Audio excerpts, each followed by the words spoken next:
नपुंसक लोग तलवार मुंह में डालकर जय भवानी का नारा लगाते। कुछ नपुंसक हिजड़े लोग आज भी इंसानों की हत्याएं करके अपने आप को महान समझते हैं।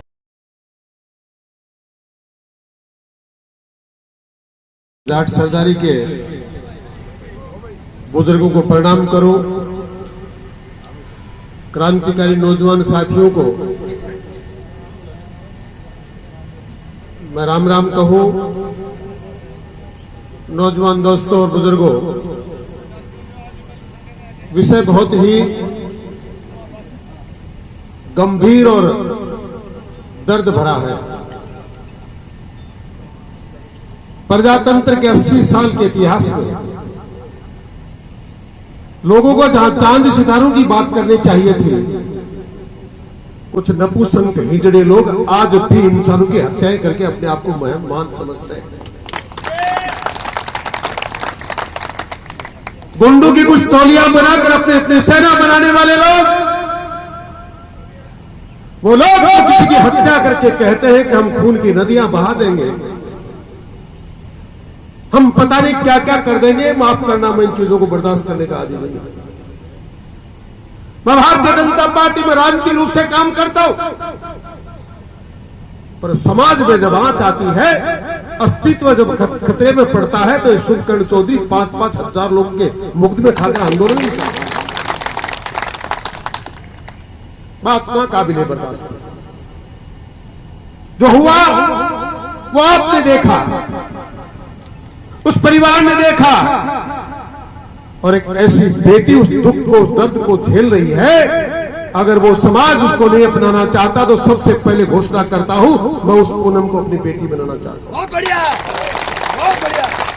किस बहन में घूमते हैं आप लोग?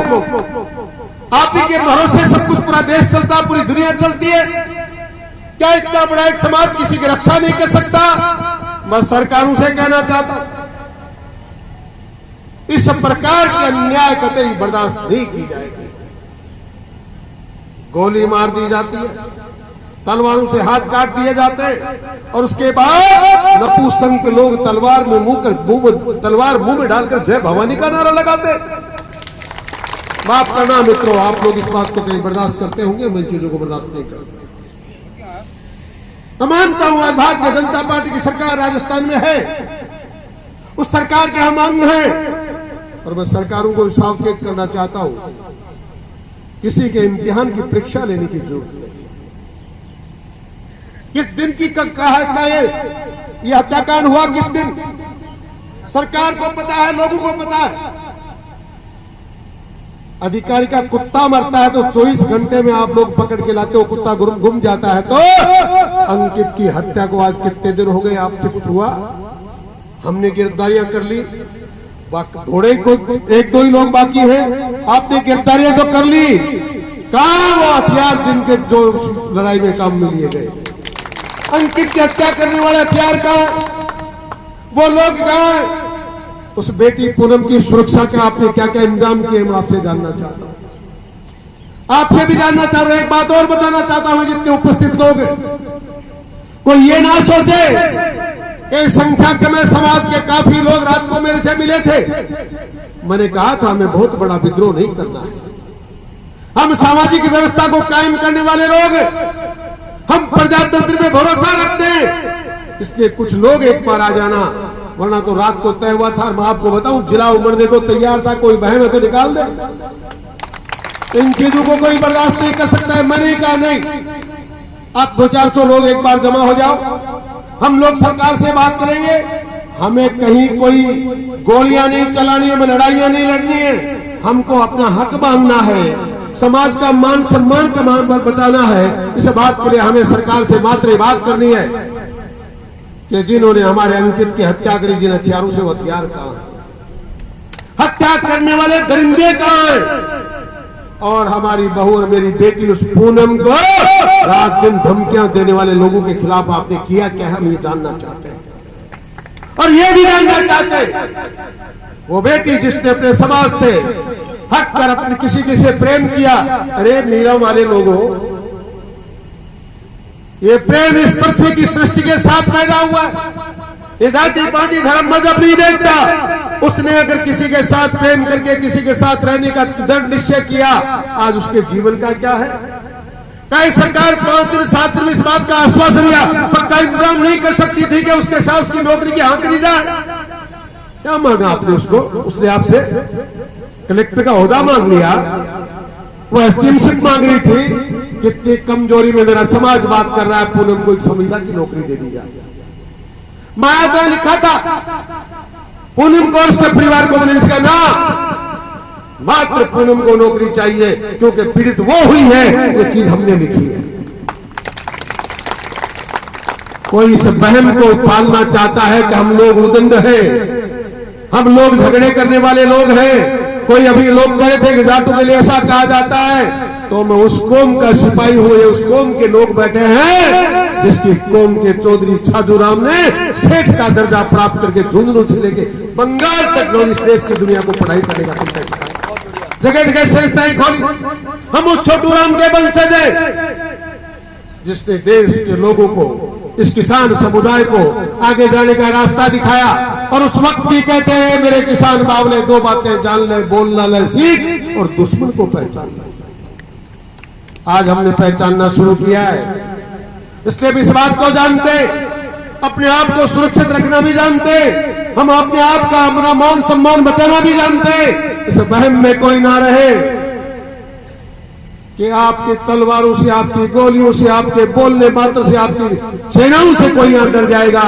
ये लोग वो लोग हैं जो मां के गर्भ में जब पैदा होते हैं तब हिंदुस्तान की सीमाओं की सुरक्षा करने के सपने देखते हैं। हम ये नहीं चाहते कि इस देश के अंदर, हम इस देश के अंदर कोई गृह युद्ध जैसी स्थिति हो जाए, सामाजिक व्यवस्थाएं नहीं बिगड़ जाए, ये सामाजिक ताना बाना नहीं बिगड़े।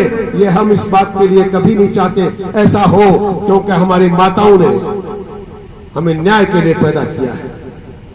ये वो समाज है जिसमें भगत सिंह जैसे नौजवान पैदा हुए, ये वो समाज है जिसमें महाराजा सूरजमल जैसे अजय योद्धा पैदा हुए, ये वो समाज है जिसमें तेजाजी महाराज जैसे वचनबद्ध और संकल्पबद्ध लोग पैदा हुए, जो नाग को भी जब कहकर गए तो जीभ सामने कर दी, मैंने तेरे से वादा निभाया है, ए नाग देवता मैं तेरे सामने हाजिर हूं, तेरी मर्जी हो सो कर।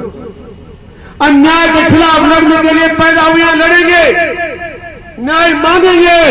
ये सरकार, ये प्रशासन कान खोल कर सुन ले, ये देता है तो ठीक, न्याय लेना हमें आता है। हर कोई 300 किलोमीटर दूर से जाके कह दे मैं आ रहा हूं, मैं आ रही हूं, ये कर देंगे।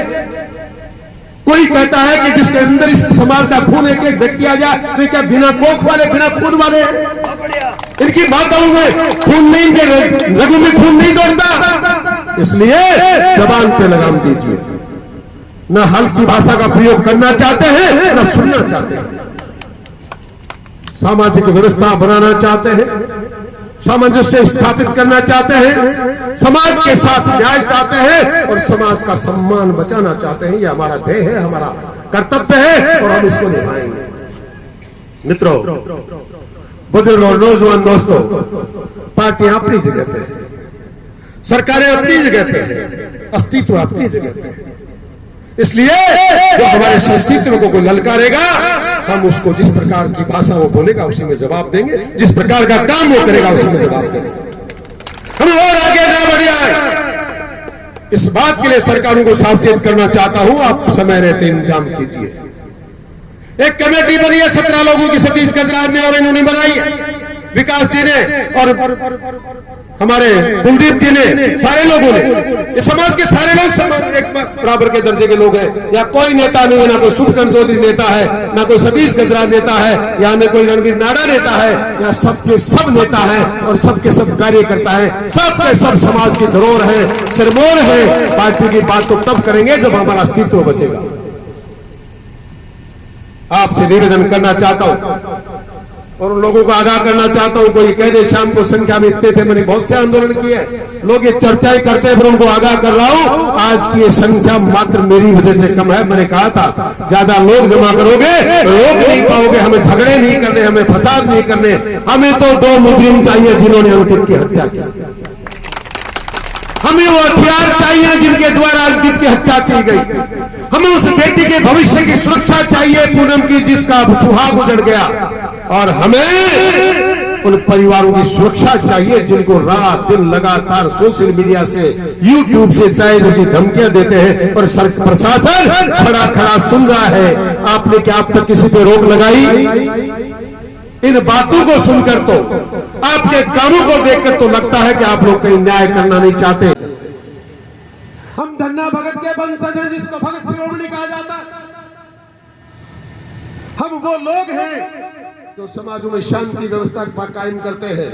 हम वो लोग हैं जो इस राजस्थान में, राजस्थान की धरती पर पैदा होकर बंगाल तक जाकर शिक्षा की अलग जगाते हैं। सबसे पहली बार किसी जाट को सेठ का दर्जा दिया गया तो चौधरी छोटूराम को दिया, चौधरी छाजूराम को दिया गया था। ये मोहन बहुत बड़ी बात है। तलवारें चलाने वालों, सेनाओं की धमकी देने वालों, उस दिन तुम पानी को बू कहते थे, उस दिन चौधरी छाजूराम सेठ का दर्जा लेके कलकत्ता में दान दक्षिणा दिया करता था। हम वो लोग हैं, हम प्राणों का दान भी देना जानते हैं, पर हमारे अस्तित्व पे कोई आंख उठाएगा, अंगुली उठाएगा तो प्राण देना भी जानते हैं। मैं आपके सामने किसी पर कमजोरी की बात करने नहीं आया, न्याय लेने के लिए आए। न्याय लेंगे। आज अंकित के साथ हुआ है, कल सतीश के साथ होगा, परसों शुभकर्ण के साथ होगा। और ये समाज के लोग जो समझते हैं कि मेरा क्या लेना देना है, अंकित के साथ हुआ है, वो ध्यान सावधान रहे। जो ऐसा सोचेगा दूसरा नंबर उसका ही आएगा। इसलिए समय रहते हमें सावचेत हो जाना चाहिए। मैं सरकारों से चर्चा करने के लिए तैयार है। हमने एक कमेटी भी बनाई है। मैंने कहा भी है, जिला कलेक्टर से भी, जिले के पुलिस अधीक्षक से मेरी बात हुई है। हमने कहा हम किसी प्रकार का यहाँ व्यवधान पैदा नहीं करना चाहते, हम किसी प्रकार के अन्याय नहीं करना चाहते, हम किसी प्रकार के अन्याय को बर्दाश्त भी नहीं करना चाहते। पर आप ये समझते हैं कि अंकित का खून पानी था और कन्हैया का खून ही खून था, तो दिमाग से बात निकाल दो। हमारे बेटे की हत्या हुई है, निर्मम हत्या हुई है। आप लोग जातियों का नाम लेकर अधिकारियों के खिलाफ काम करना चाहते हैं। आप जातियों का नाम तगमा देकर अंकित के बाद को दबाना चाहते हैं, तो नाकाबिले बर्दाश्त है। आइए हमारे से चर्चा कीजिए, उन मुजरिमों को लाके गिरफ्तार कीजिए, उन हथियारों को बरामद कीजिए, उन परिवारों को सुरक्षा दीजिए और हमारी बेटी के रोजगार की, उसके परिवार पालने की, उसके जीवन यापन की गारंटी दीजिए। तब ही हमारे साथ न्याय होगा, तब ही ये जातिम यहाँ से उठकर जाएगी। आपको बताना चाहता हूँ, इस प्रकार चाहे जिस कोई नपुंसक किसी की हत्या करके चला जाए तो है खाकी वर्दी वालों, आप भी सुनो। सरकारें आपने कैसी भी देखी होंगी, इस सरकार के अंदर ये चीजें बर्दाश्त नहीं की जाएंगी। हमने जनता से वोट भी लिए, हमने राजनीतिक क्षेत्र में काम भी किया है और राजनीतिक तरीके से भी सुनना चाहते हो तो मैं सरकार को भरोसा दिया, राजस्थान की जनता को, हिंदुस्तान की जनता को भरोसा दिया है कि हम आपके साथ अन्याय नहीं होने देंगे। और मैं समाज से कहना चाहता हूँ, हम वो लोग जिन्होंने पूरे समाज को, पूरी जातियों को सुरक्षा की गारंटी दी थी, वो समाज खुद आज सुरक्षा की भीख मांग रहा है। ये बर्दाश्त नहीं किया जाएगा। सरकार को चाहिए, पुलिस को चाहिए कि उनकी गिरफ्तारी करे, डीएम महोदय को चाहिए कि उसकी नौकरी की व्यवस्था करें और इस समाज को आकर ये कहे कि हमने आपकी बात को मान लिया, हम अन्याय नहीं होने देंगे, न्याय करेंगे। हम किसी से लड़ाई झगड़ा करने नहीं आए, लेकिन कोई ये सोचता है कि हम चूड़ियां पहन के बैठे तो दिमाग से निकाल दें। बात वही बर्दाश्त की जाएगी जो योग्य सुनने योग्य होगी। जैसी भाषा सुनने अगले वाला बोलेगा, उसी भाषा में जवाब देना हमारा काम है। हम जैसी भाषा सुनना चाहते हैं वैसी बोलना चाहते हैं। लेकिन चाहे जो कोई कमेंट करे, चाहे जो कोई कुछ भी बोले, ये नाकाबिले बर्दाश्त है। और ये अन्याय अगर जाट समाज ने करी होती तो आज खड़ा होकर इनके बीच में कह रहा हूँ, इन्हीं को कहता है आपने गलती की है, आपका एक काम नहीं है, आपने अन्याय की है, हम आपके साथ नहीं है। लेकिन आज इनके साथ अन्याय हुआ, इसलिए इनके साथ खड़ा हूं। कोई ये जानना चाहता है, हमारी संयम की परीक्षा लेना चाहता है, तो आपको बता देना चाहता हूं, हम उस युवा के वंशज हैं जिसने 24 साल के अंदर हिंदुस्तान की सरकारों के फिरंगियों की पिंडलियां धुजा दी थी, सरकार के तख्ते पलट दिए थे। हम सिर्फ चरखे वाली आजादी वाले लोग नहीं हैं, हम वो लोग हैं जिनकी सिराओं में गरम लहू धधकता है, जो सीमाओं की सुरक्षा करते वक्त अपने आप को जिस प्रकार समर्पित करते हैं, हम हमारे समाज के अस्तित्व को बचाने के लिए उसी प्रकार अपने आप को समर्पित करते हैं। इसलिए मैं बहुत ज्यादा चर्चाएं नहीं करना चाहता। मैं भले ही सरकार का अंग हूं, लेकिन आपसे निवेदन करना चाहता हूं, जहां कहीं अन्याय होती है, सरकार कहीं असफल होती है, प्रशासन कहीं असफल होता है, तो ये इसका मतलब ये नहीं कि हम सब लोग भी मुंह बंद करके यहाँ बैठ जाएं। हमें आवाज उठानी है, आपने आवाज उठाई है, इस बात के लिए इस बात का द्योतक है कि आप अन्याय के खिलाफ लड़ना चाहते हैं। हम सब लोग आपके साथ खड़े हैं और जब तक आपको न्याय नहीं मिलता तब तक आपके साथ खड़े हैं। इसी आशा और विश्वास के साथ आपको भरोसा दिलाना चाहता हूँ। ये वादा आपने कल शाम को भी मुझसे किया था, अब भी कह रहा हूँ। सरकार और प्रशासन अगर थोड़ा बहुत समय मांगती है तो उतना समय देकर हम उनसे वार्ता करेंगे और उस समय पर आपकी इच्छा के अनुसार न्याय नहीं हुआ, हमें परिणाम नहीं मिला, हमें न्याय नहीं मिला, उसको बेटी के भविष्य का फैसला नहीं हुआ, वो मुजरिम गिरफ्तार नहीं हुए, तो हम दोबारा तय करेंगे और उस दिन तय करेंगे, प्रशासन को बताएंगे कि हमारी संख्या कितनी है और हम क्या कर सकते हैं। आज तो मात्र ट्रेलर दिखाया, आज ये ट्रेलर दिखाया, हमको फिल्म नहीं चलानी पड़े, ये प्रशासन का जिम्मा है। वो इस बात को सोचे तो ट्रेलर को देख के इस बात का निर्णय कर दे। मैं इतना ही आपके बीच में निवेदन करने आया हूँ और आपको भरोसा दिलाने आया हूँ। सरकार की तरफ से भी, प्रशासन की तरफ से भी जो कुछ वादा वो हमसे करेंगे उसको पूरा हम करा के ही छोड़ेंगे। आपको ज्यादा दोबारा परेशान नहीं होने देंगे, ऐसा मेरा सोच है। फिर भी हम आपके भाई हैं, आपके बेटे हैं। अगर कहीं असफल होते हैं तो जब भी आपसे निवेदन करेंगे, आपको साथ आना आपका जिम्मा रहेगा। इस बात के लिए आप लोग भारत माता का जय घोष करते हुए मैं अपनी वाणी को विराम दूंगा और फिर हम लोग उनसे मिलके आपके बीच में बात रखेंगे, उनसे क्या बात की और हम क्या जवाब देने वाले। भारत माता की, भारत माता की। धन्यवाद।